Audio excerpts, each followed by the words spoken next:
TTD board సభ్యులపై బీఎస్వై party అధ్యక్షుడు Bode Ramachandra Rao fire అయ్యారు. అలంకరణ పేరుతో తిరుమల శ్రీవారి కళ్ళు ఎందుకు మూస్తున్నారని బోడే రామచంద్రరావు ప్రశ్నించారు. భగవంతుని కళ్ళు మూసివేయడం అపచారమని చెప్పారు. శ్రీవారి కళ్ళు పూర్తిగా భక్తులకు కనపడేలాగా అలంకరణ ఉండాలని సూచించారు. ప్రపంచ ఆధ్యాత్మిక కేంద్రం మాత్రమే కాదు, రాష్ట్ర రాజకీయాలు, దేశ రాజకీయాలకు కూడా కేంద్రంగా తిరుపతి కేంద్ర బిందువు అవుతోంది.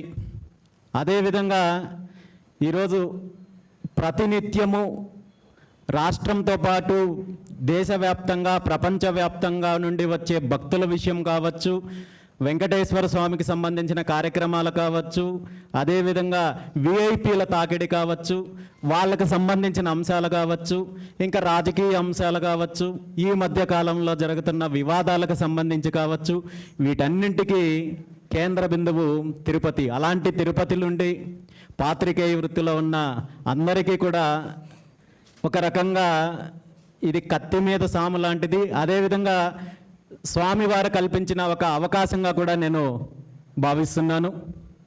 మీ అందరికీ తెలుసు, నా రాజకీయ ప్రస్తావం గురించి కావచ్చు, అదేవిధంగా భారత చైతన్య యువజన పార్టీ ఆవిర్భావం యొక్క ఆశయాలు, లక్ష్యాలు, పార్టీ ఏ విధంగా గత 2 సంవత్సరాల నుండి ముందుకు వెళ్తోందనే విషయం మీ అందరికీ తెలుసు.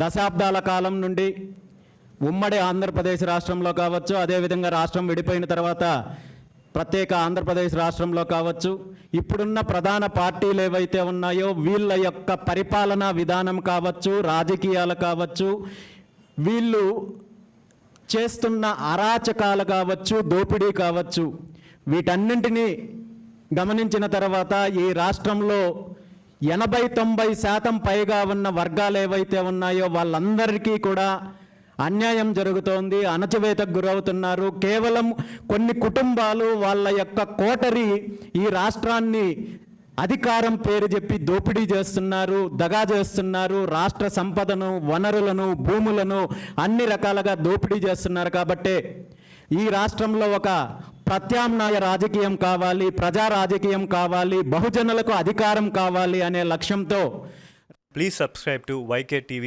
Network. Please subscribe to YK TV. Please watch YK News. Don't forget to subscribe YK News channel.